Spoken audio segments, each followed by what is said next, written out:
Assalamualaikum warahmatullahi wabarakatuh.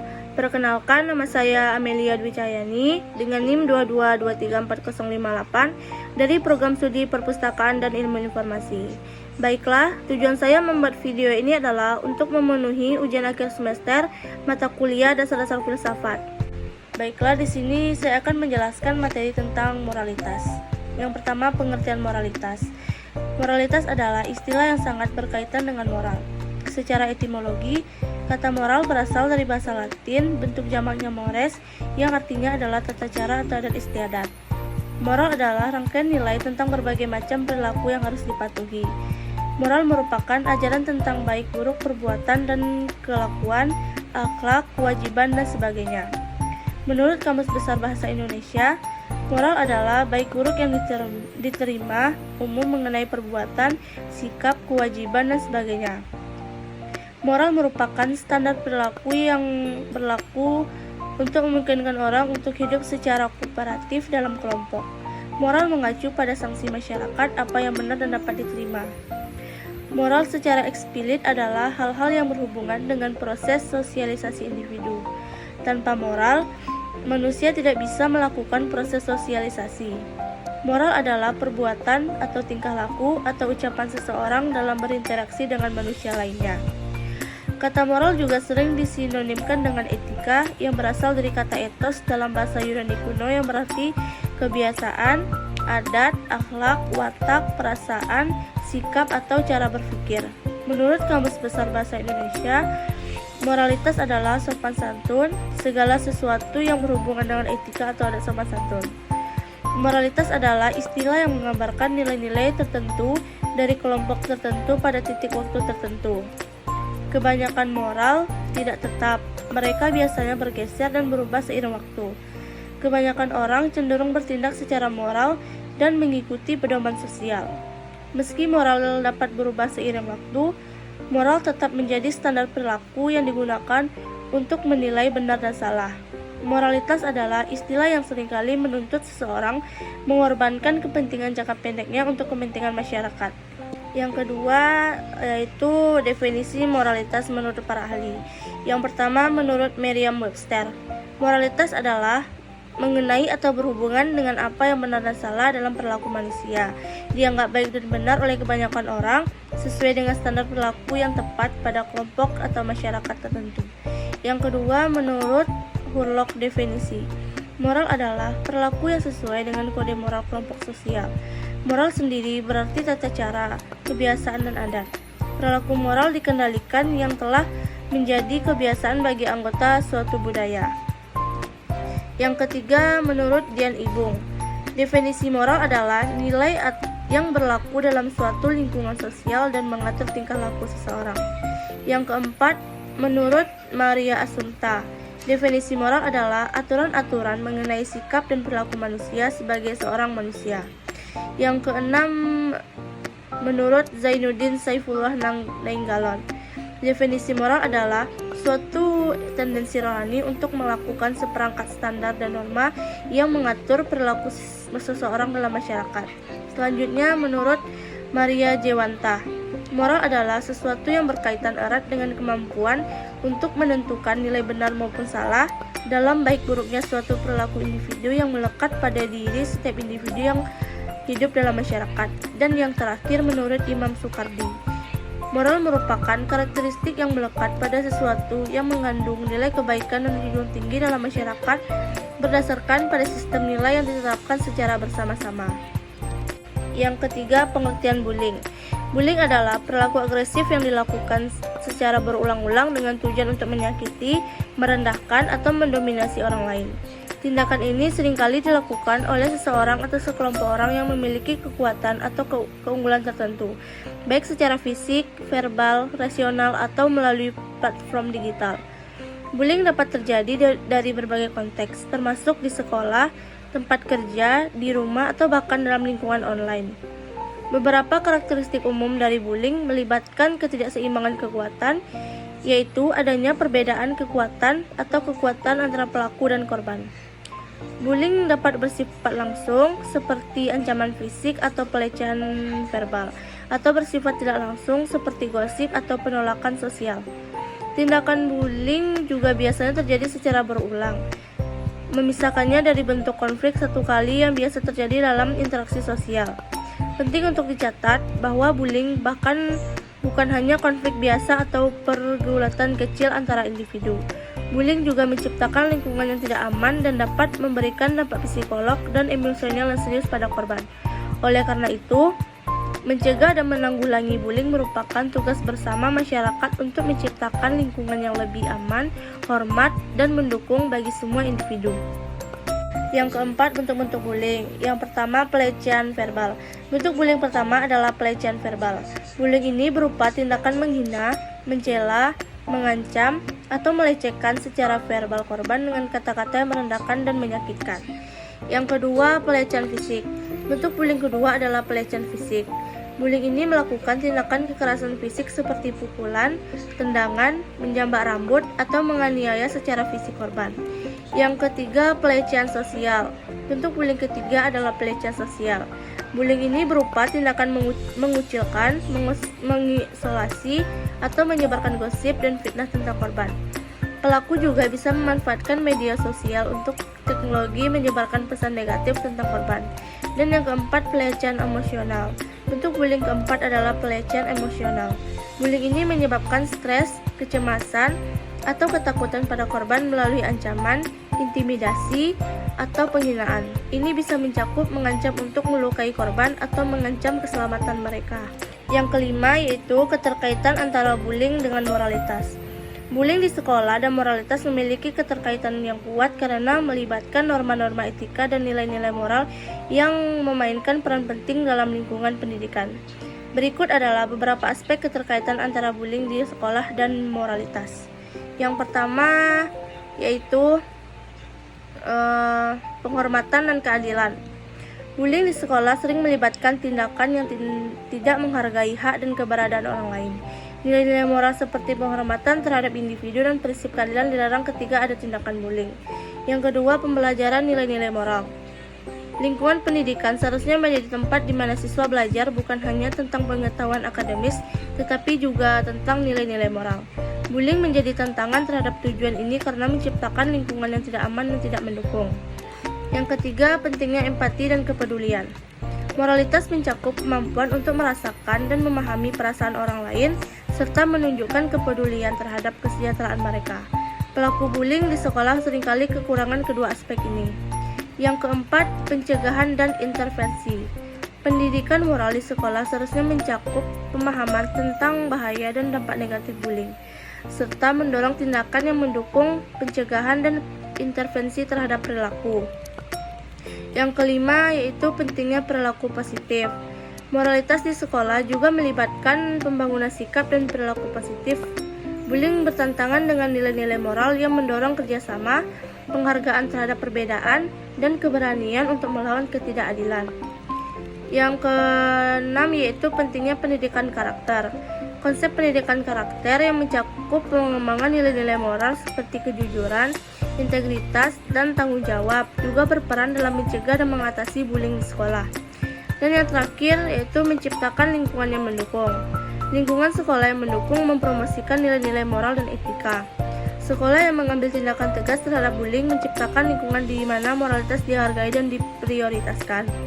Menciptakan budaya sekolah yang berlandaskan nilai-nilai moral positif dapat membantu mencegah dan mengatasi masalah bullying, menciptakan lingkungan yang aman dan mendukung pendidikan. Dari penjelasan yang sudah saya sampaikan, di sini saya mengambil contoh kasus bullying yaitu tentang siswa SMP di Banyuwangi dibully hingga tulang pahanya harus dipotong 4 cm. Dugaan kasus bullying atau perundungan terhadap anak terjadi di Banyuwangi. Seorang siswa kelas 7 berinisial G yang berusia 13 tahun harus menjalani operasi patah tulang setelah menjadi korban perundungan yang dilakukan salah satu teman sekelasnya. Bahkan, dokter terpaksa memotong tulang pahanya sepanjang 4 cm karena terjadi infeksi pada luka yang dialami korban. Kasus ini bermula ketika G kembali bersekolah setelah 6 bulan menjalani pemulihan setelah operasi patah tulang karena kecelakaan. Namun selang sebulan sekolah, tepatnya tanggal 20 November 2021, terjadi peristiwa yang tidak diinginkan. Anaknya menjadi korban perundungan yang dilakukan oleh temannya saat jam pelajaran berakhir. Setelah seorang siswa berinisial D mengambil alat bantu berjalan milik anaknya, beruntung ada salah satu temannya yang lain mencoba untuk mengambil alat bantu jalan tersebut dan mengembalikannya ke korban. Namun, tidak berselang lama, D kembali menghampiri korban. Kali ini, D menabrak kaki anaknya yang masih dalam masa pemulihan pasca operasi patah tulang. Korban pun menangis kesakitan hingga akhirnya dia diantar pulang oleh salah satu orang guru. Selama 3 hari di rumah, korban terus mengeluh kesakitan pada bagian kakinya. Keluarga lantas membawa korban ke rumah sakit. Hasil pemeriksaan dokter, ternyata tulang paha korban kembali patah serta plat penyangga tulangnya lepas akibat benturan tersebut. Akhirnya, dokter merekomendasikan agar korban kembali menjalani operasi. Namun, karena kondisi korban semakin memburuk, keluarga langsung merujuk ke rumah sakit lainnya. Setelah dilakukan pembedahan, ternyata sudah terjadi infeksi pada tulang paha korban. Dokter merekomendasikan agar melakukan amputasi terhadap tulang paha korban agar infeksi tidak menjalar. Sayang, dari pihak keluarga D, terduga pelaku, tidak ada itikat baik untuk meminta maaf atas kejadian tersebut, sehingga akhirnya ia terpaksa membawa kasus ini ke ranah hukum. Yang ketujuh yaitu tentang faktor penyebab bullying. Yang pertama, pernah melihat orang lain melakukan kekerasan. Penyebab bullying biasanya dimulai dari lingkungan sekitar tempat tinggal. Oleh karena itu, penting untuk menciptakan suasana rumah yang hangat dan harmonis. Hal ini karena keluarga adalah tempat pertama untuk belajar bersosialisasi dan hidup bersama orang lain. Namun, adanya hubungan atau interaksi yang tidak baik dalam keluarga akan menjadi penyebab seseorang memperlakukan orang lain dengan cara yang sama.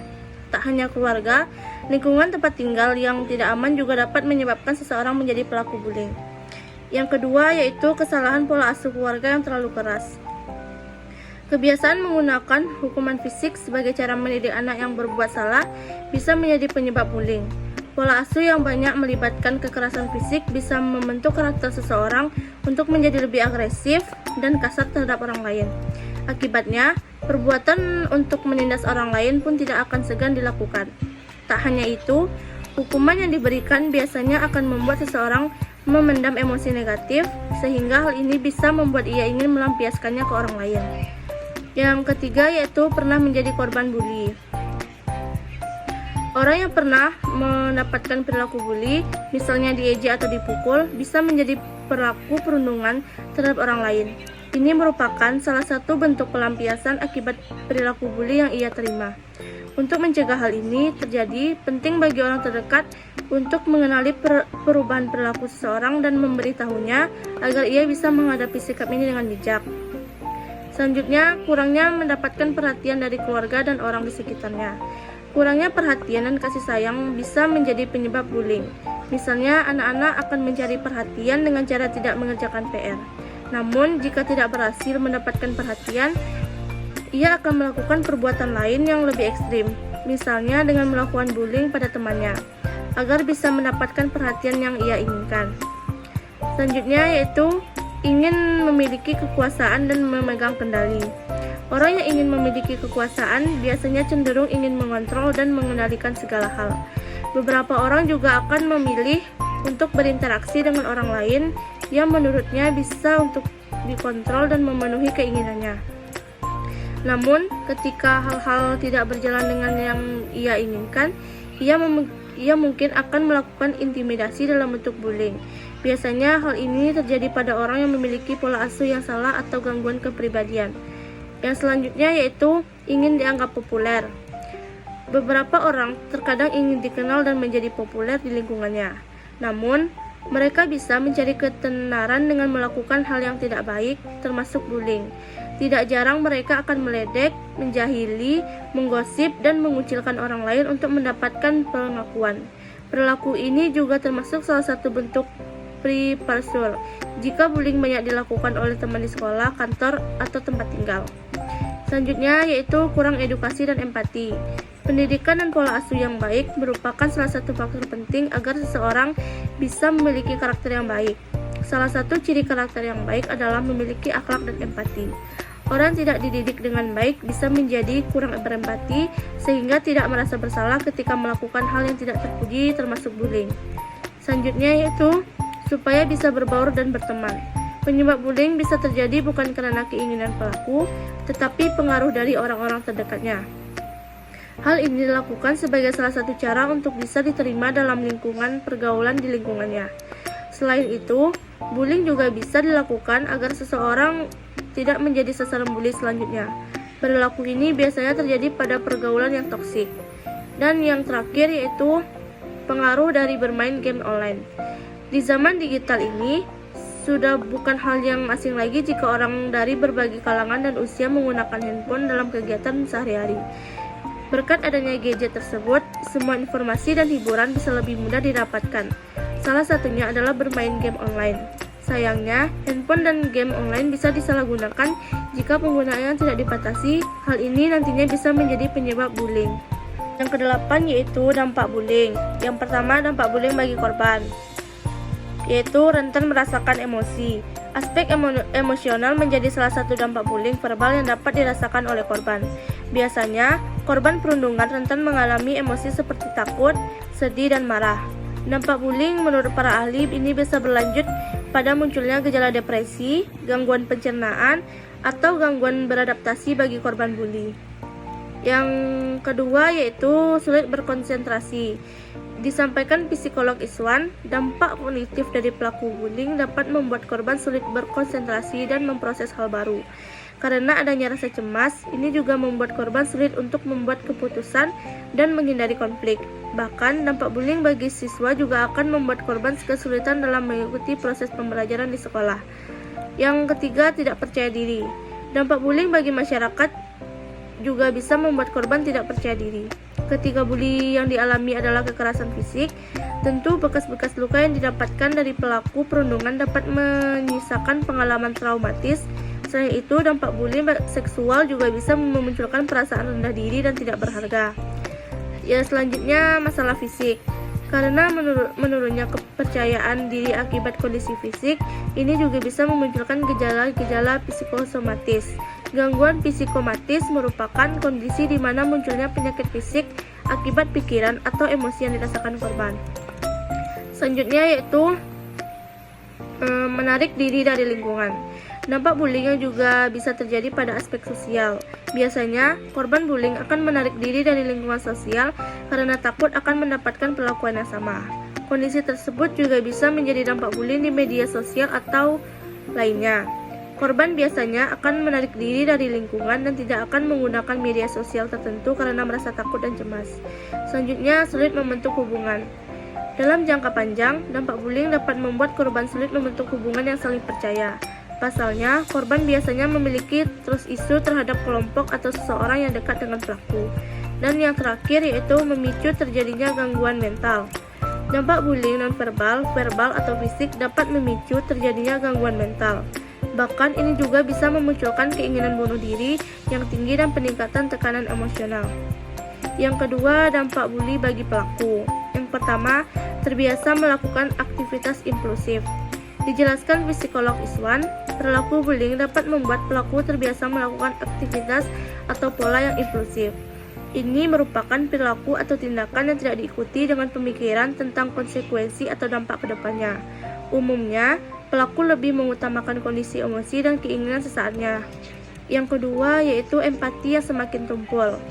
Dampak bullying verbal bagi pelaku dapat membuat empati yang semakin lama semakin tumpul. Soalnya, pelaku bullying tidak mempedulikan kondisi korbannya. Yang ketiga, meningkatkan perilaku agresif. Menurut Iswan, pelaku bullying yang tidak tertangani atau tidak mendapatkan pendampingan akan menganggap bahwa pukulan, kekerasan verbal maupun non-verbal sebagai salah satu cara untuk mendapatkan apa yang mereka inginkan. Muncul perilaku antisosial yang semakin parah. Dampak bullying bagi pelaku juga dapat memunculkan perilaku antisosial yang lebih parah, baik itu mencuri hingga membunuh. Pelaku merasa tidak memiliki norma atau aturan dalam berperilaku. Terlebih lagi, ia tidak mendapatkan pendampingan. Hal ini membuat aktivitas agresif bisa berkembang menjadi lebih buruk. Dan yang terakhir yaitu mendapatkan label negatif. Secara pergaulan, pelaku perundungan juga mendapatkan label negatif dari lingkungan sekitarnya. Kondisi ini membuat pelaku tidak mendapatkan teman-teman yang baik atau support system yang baik karena perilakunya sendiri yang disruptif. Dan yang terakhir yaitu cara mencegah terjadinya bullying. Yang pertama, membuat sistem pencegahan berupa pesan kepada murid bahwa sekolah tidak menerima perilaku bully di sekolah dan membuat kebijakan anti-bullying. Yang kedua, bangun komunikasi efektif antar guru dan murid. Yang ketiga, rutin membuka ruang diskusi dan ceramah mengenai perilaku bully di sekolah. Yang keempat, ciptakan suasana lingkungan sekolah yang aman, nyaman, dan kondusif. Yang kelima, menyediakan bantuan kepada murid yang menjadi korban bully. Yang keenam, melakukan pertemuan berkala dengan orang tua atau komite sekolah. Yang ketujuh, mengajarkan anak-anak mengenai dampak negatif dari bullying.